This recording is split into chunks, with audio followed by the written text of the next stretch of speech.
মানুষ তার পছন্দের জিনিসের প্রতি অনেক বেশি যত্নশীল হয়, আর আমার মনে হয় যে কোনো জিনিস অনেক যত্ন করে রাখলে সেটা অনেক দিন লাস্ট করে। আর সেই জিনিসটা যদি হয় মানুষের সবচেয়ে প্রিয় জিনিস, তাহলে মনে হয় সে ব্যাপারে মানুষ আরো অনেক বেশি শৌখিন হয়। তা আমাদের অনেকগুলো প্রিয় জিনিসের মধ্যে একটা হচ্ছে আমাদের কার। স্পেশালি আমার হাজবেন্ড এটার ব্যাপারে অনেক বেশি যত্নশীল। কারের কোনো কিছু হলে আমার মনে হয় যেন তার কলিজায় গিয়ে লাগে, সে কান্না করে দিবে, এরকম একটা অবস্থা। আসসালামু আলাইকুম, হ্যালো এভরিওয়ান, সবাই কেমন আছেন? তো this is our second car. But আমাদের প্রথম যে গাড়িটা ছিল ওইটার প্রতি আমাদের অনেক বেশি মায়া ছিল। আমরা যখন ওই গাড়িটা সেল করে দিই তখন ভীষণ মায়া লাগছিল।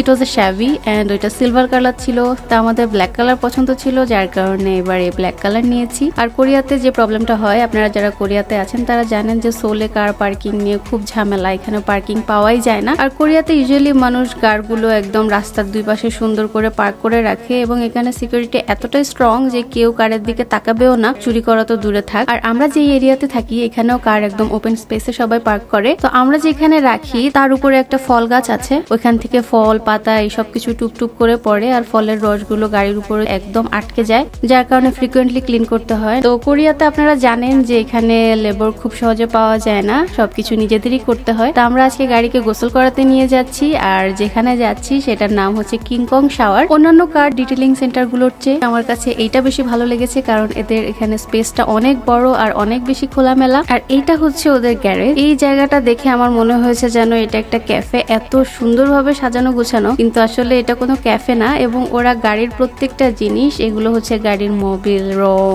তারপরে আরো অন্যান্য যে জিনিসগুলো থাকে এত সুন্দর করে সাজিয়ে রেখেছে, মনে হচ্ছে দেখে যেন এটা একটা কসমেটিক্স এর দোকান। কোরিয়ানদের এই সাজানো গোছানো জিনিসটা খুবই ভালো। আর এখানে প্রত্যেকটা জিনিস ক্লিন করার সেকশন আলাদা। একটা সেকশনে ফোম ওয়াশ, ওয়াটার ওয়াশ, আরেকটা সেকশনে ভ্যাকুয়াম ক্লিনিং, এবং আরেকটা সেকশনে হচ্ছে ধোয়া পালার সেকশন। এখানে সার্ভিস নিতে হলে প্রথমেই একটা কার্ড ইস্যু করতে হবে। এই হচ্ছে তাদের মেশিন। এই মেশিন থেকে কার্ড ইস্যু করা যায়, ব্যালেন্স চেক করা যায় এবং রিচার্জও করা যায়। আমাদের যেহেতু কার্ড অলরেডি আছে, যার কারণে কার্ড ইস্যু করাটা দেখাতে পারছি না। আমাদের কার্ডে ব্যালেন্স 0। এখন আমরা এটাকে রিচার্জ করব। তো রিচার্জ করার জন্য প্রথমেই কার্ডটাকে এখানে রেখে তারপরে রিচার্জ বাটনে ক্লিক করলাম। এখানে গেলে অবশ্যই ক্যাশ নিয়ে যাবেন, কারণ কার্ড ইজ নট অ্যাকসেপ্টেবল। দেন এখানে ক্যাশটা দিয়ে দিল ওরা, কি সুন্দর করে মনে হয় যেন টান দিয়ে ভিতরে নিয়ে গেল এরকম। টাকা আসলে সবাই চিনে, তাই না?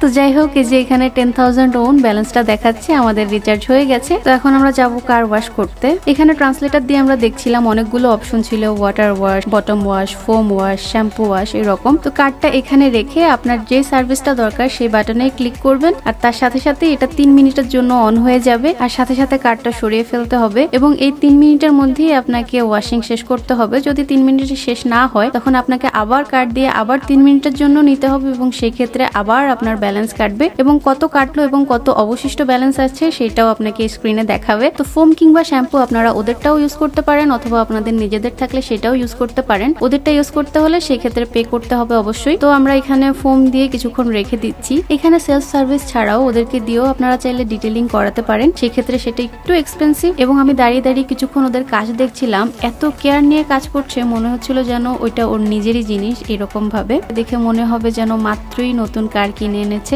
ধরেন আপনি প্রথম গার্লফ্রেন্ড বা বয়ফ্রেন্ডের সাথে দেখা করতে গেলেন, তখন ডিটেলিং করিয়ে একদম চকচকে করে নিলে একটা অন্যরকম ইমপ্রেশন আসে, তাই না? আর ক্লিনিং এর সময় যে ময়লাগুলো জমবে সেটার জন্য এই বিনগুলো দেয়া আছে বিভিন্ন ক্যাটাগরির। একটাতে বোতল ফেলার জন্য, আরেকটাতে ফুড ওয়েস্ট, অন্যটাতে জেনারেল ওয়েস্ট, এইরকম ভাবে। আর ক্লিন করতে করতে যখনই আপনাদের পিপাসা লেগে যাবে সেটার জন্য আছে এখানে ভেন্ডিং মেশিন, এখানে জুস, বিভিন্ন ধরনের ড্রিঙ্কস আছে, এবং এটা অবশ্যই নিজেদেরকে পে করে নিতে হবে। ওকে, এখন এটাকে ওয়াটার ওয়াশ করে ওই সাইডে নিয়ে যেতে হবে, কারণ এটাকে এখন আর ওয়াশ করার পরে এখানে রাখা যাবে না। ওই সাইডে ভ্যাকুয়াম ক্লিনিং এবং ড্রাই ওয়াইপের জন্য। তো এখানেও একইভাবে কার্ড দিয়ে তারপরে ভ্যাকুয়াম ক্লিনার অন করে নিতে হবে। এটাও 3 মিনিটের জন্যই অন হবে। আর এই ভ্যাকুয়াম ক্লিনারটা অনেক বেশি পাওয়ারফুল। আর ভ্যাকুয়াম ক্লিনিং শেষে ওই পাশে আপনারা কার্পেট গুলোকে ধুয়ে নিতে পারবেন। এখানেও একইভাবে একবারে কার্ড ক্লিক করে 3 মিনিটের জন্য অন হয়ে যাবে। আর একটা একটা করে আমরা দিয়ে দিচ্ছি ভিতরে, আর এটা ক্লিন হয়ে নিচ দিক থেকে বের হয়ে আসছে। আর 3 মিনিট শেষ হওয়ার 30 সেকেন্ডস আগে থেকে এটা ওয়ার্নিং দিতে থাকে, এবং এটা সবগুলো সেকশনেই। তো ধোয়ার মাঝখানে যদি 3 মিনিট শেষ হয়ে যায় তাহলে ওইটা মাছ বরাবর ওই অবস্থাতেই আটকে যাবে। তো আমাদেরটাও আটকে গেছে, যার কারণে আবার কার্ড দিয়ে 3 মিনিটের জন্য অ্যাক্টিভ করে নিলাম। আর এই সাইডে আছে অনেকগুলো সিঙ্ক, এটা হচ্ছে ধোয়া পালার জন্য অনেকগুলো সিঙ্ক আছে, আর সেই সাথে একটা ছোট ওয়াশিং মেশিনও আছে ধোয়ার জন্য, এবং এগুলো হচ্ছে ফ্রি। এখানে ফ্রি সোপও থাকে, আর এখানে কোল্ড ওয়াটার, ওয়ার্ম ওয়াটার 2 ধরনের ব্যবস্থাই থাকে, স্ক্রাবার, টাওয়েলস, এইসব কিছু ধোয়ার জন্য।